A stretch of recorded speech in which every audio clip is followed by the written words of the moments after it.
Welcome back to another edition of Celtics Roundtable, powered by CLNS Media. CLNS Media, a leading online provider of audio-video coverage of the Boston Celtics. I'm Evan Valenti alongside Jonathan Ignal and Zaire, and we are joined by an extremely well-known guest for the people of the Celtics community. You hear him all the time on 98.5 The Sports Hub and, of course, on the Boston Celtics radio network. It is the voice of the Celtics. It is Sean Grande joining us here. And Sean, before we really get into any of the Celtics stuff, you came out Monday, released some news about you leaving Bellator. And I just want to take a second because I did read the write-up that you published on Twitter, your letter to Bellator, to MMA. I got to tell you, man, the letter was touching for me because years ago when I was a kid, my father, who's a haberdasher, had an opportunity. He opened another store, a men's clothing store, and was working like crazy. And eventually he stopped because I, as a 7-year-old kid, said, "Hey, Dad, you're never at home. We don't see you anymore. I miss you." And that hit him pretty hard. It hit him like a ton of bricks. And almost immediately he closed the other clothing store, just had one, just so he could spend more time with his family. So in that respect, I totally get where you're coming from. I commend you for making that decision. Was that stepping away from Bellator, was that a hard decision for you? Extremely difficult, and not, my first choice in so many ways. And we looked at every possible way to keep it going, including, sharing the play-by-play, trading off with, I don't think it's brain surgery to figure out who's going to be announced tomorrow as one of my replacements. We looked at different ways to do it, and I think, as I wrote in the thing, there was just no logistical or geographical math we could come up with to make it work. And it's nobody's fault. It was, when I started with Bellator, it was going to be about 8 or 9 shows during the Celtic season, and this last year we did 18 of them, 7 of them international. And the stuff that I was doing, guys, was just, I was doing a show in Italy on a Saturday, fly back to the States to do a couple of Celtics games, then fly to Hungary to do a show on Friday, then come back and start the play. And I was doing that all year. It just kept happening over and over. And, it was all that. I talked about, my son rolling my bag to the elevator. And a good friend of mine who works at ESPN, who had this life for a couple of years, traveling all the time, told me a story about his son when he was the same age. And now he bought him these Air Jordan shoes, which were a big deal for a 5-year-old 20 years ago. And he was on the phone with his son, because in the old days we didn't have all this stuff. We actually talked to him on the phone. Yeah. And his son said to him, he's like, "How do you like the sneakers?" And his son's like, "Dad, they're awesome. You should come over sometime and check them out."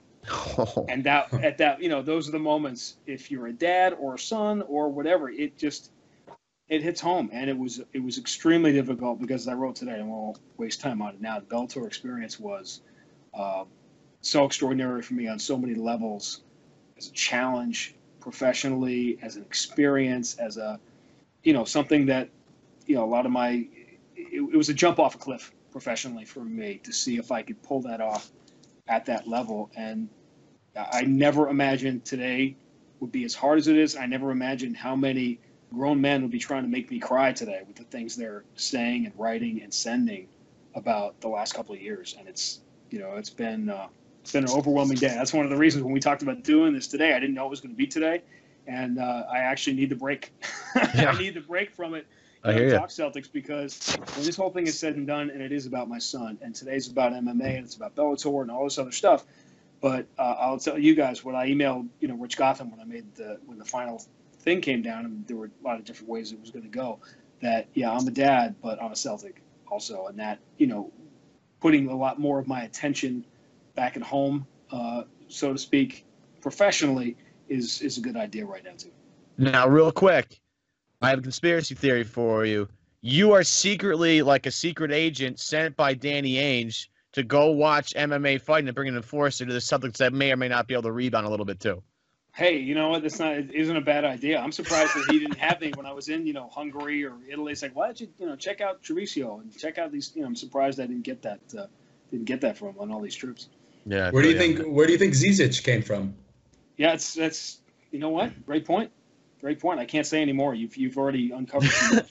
Yeah. We gotta shut him up. You had a courtside seat almost as we kind of wrap up this season and look towards next season, you had a courtside seat every night to one of the most exciting things you could ever see on television. That's the Isaiah Thomas show.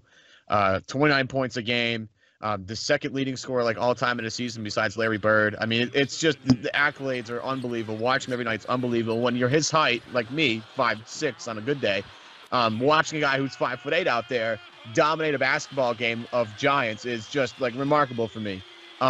You're sitting courtside and you've watched him in his entire Celtics career. Where has he gotten better to make him into the player he is now? And do you believe that'll still, go forward with this hip injury here?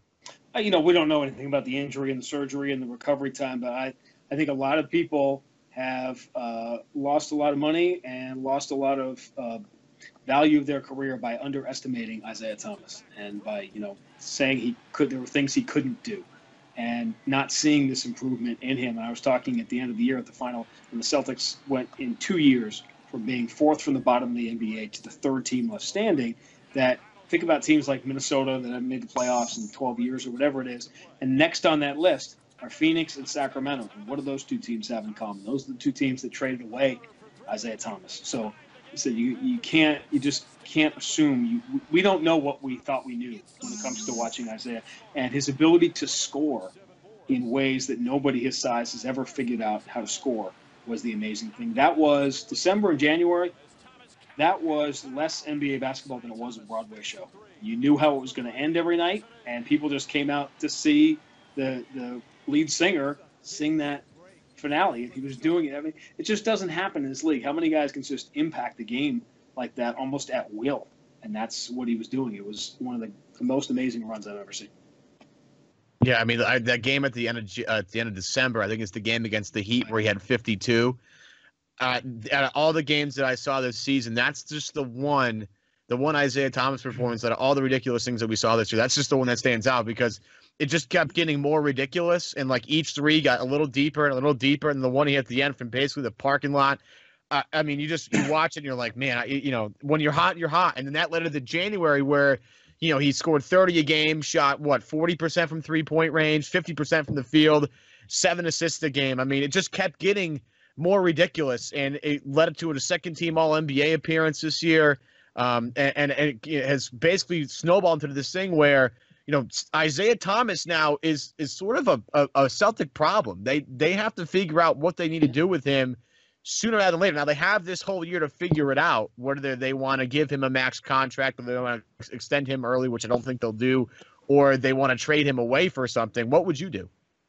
I wouldn't do the max deal, especially since he is the first one saying, let's not do the max deal right now, because he, if he wasn't the player that he was, if he wasn't the member of this community and fallen in love with Boston the way Boston has fallen in love with him, all that stuff aside, if you didn't have that enough, he comes out and initiates the conversation about, you know what, let's not worry about the contract. Let's make sure we have a winner here because the guy wants to win. So that's, again, this problem that Danny has to deal with the roster and the salary and all the other issues that he's got to deal with.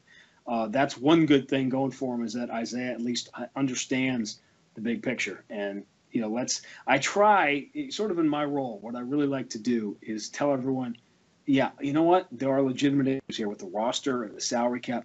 Let's try and enjoy the situation a little bit more than spending all this time wringing our hands about being too deep and whatever.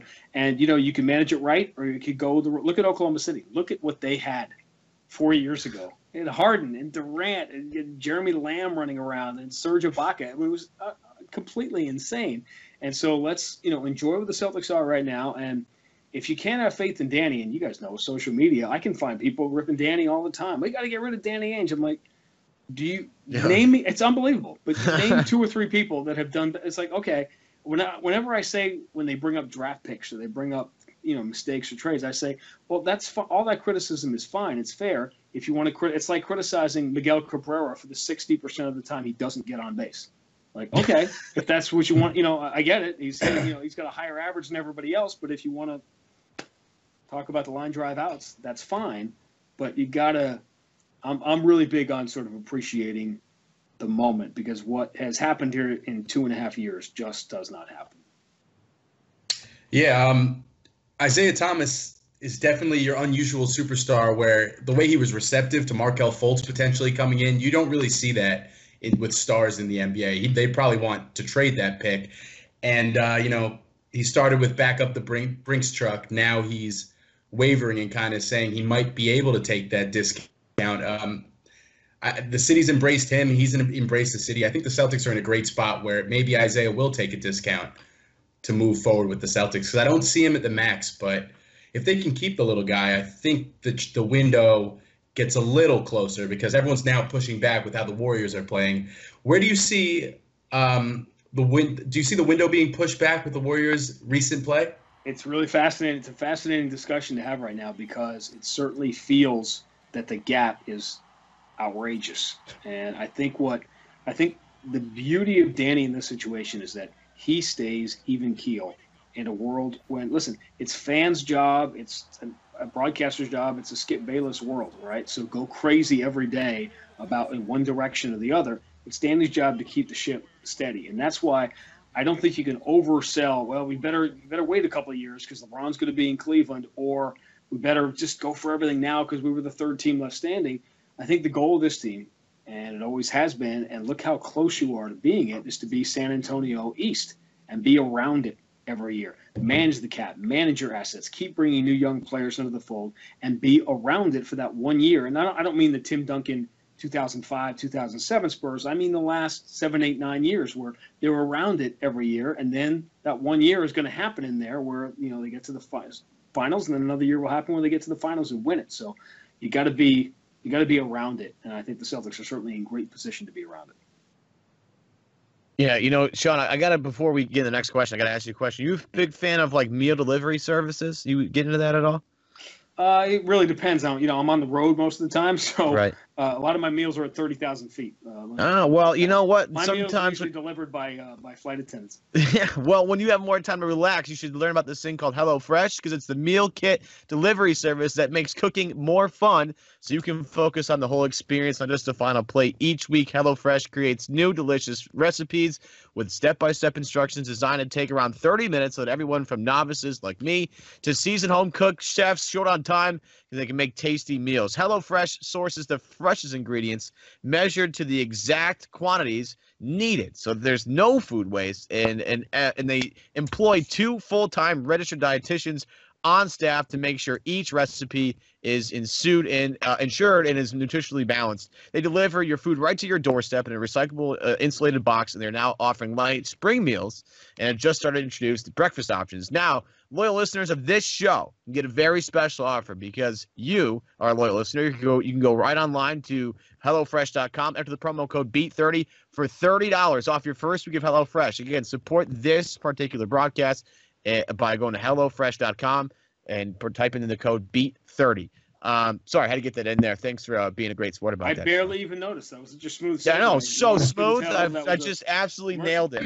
I've been working on that. Having to say Takeda Oncology, 98.5, the Sports Hub, Celtics Radio Network 50 times a night. Yeah, that's not make that sound clunky. How many takes does that take? Are you one take by now? Yeah, well, it's I'm always a pro. But what's funny about it? I never messed it up. I almost did once, but there was a year. We kept changing stations, so we'd be on 2 stations, sometimes 3, in the course of a year, and that's when it gets tricky because you got to remember it's a different. You're doing 4 games in a week. Forget flying back and forth to Budapest. You're doing 4 games in a week. You might be on 2 stations or 3. You have to remember which station you're on in the midst of a game. So that's really the danger of the out cue. It's all good. Yeah, I could have the live read right in front of me, and I still find a way to fumble it. Yes. That's why Max is smart. He won't do them. He makes me. I mean, Max is there for just eye candy at that point, or what do you call it if it's just vocal stuff? It's just voice candy. Ear candy. And by the way, I tweeted this today, but I got, because I'm such an important person, I got an advanced screener of the 30 for 30 that I watched over the weekend, and I think what I tweeted today was, if you forgot why you loved Max as a player, you will remember why you loved Max as a player, because he is, obviously the 84 finals are a big part of the first thing you're going to see. I think the Tuesday night part, and he is all over that. And so I thought he was great. I thought Max was tremendous in the HBO and the Larry and Magic one. He's very, very good in that, but obviously he's a more featured player. in this one, in this part of the story. So it's going to be a lot of fun to watch, I think. Yeah, I'm psyched. And when does that air? I don't really work for ESPN yet, but Tuesday and Wednesday I think is the first part is Tuesday and the second part is the first part is heavily it takes you up through 84, and then I think the second part is going to be when things turned towards the Lakers in 85 and 87 and beyond. Nice, can't wait. That's gonna be cool. I'm definitely down for that. All right. That'll do it for our special guest of what will be a 2-part episode. So if you catch part 1 or catch 2, make sure you get both of them in the same shot. But the play-by-play man for the Boston Celtics, you hear him on 98.5, the Sports Hub. You hear him on the Boston Celtics Radio Network. He's alongside Cedric Maxwell every night. That's Sean Grande. Sean, thank you so much for joining us here. Really appreciate the time, and enjoy your vacation, man. You definitely earned it.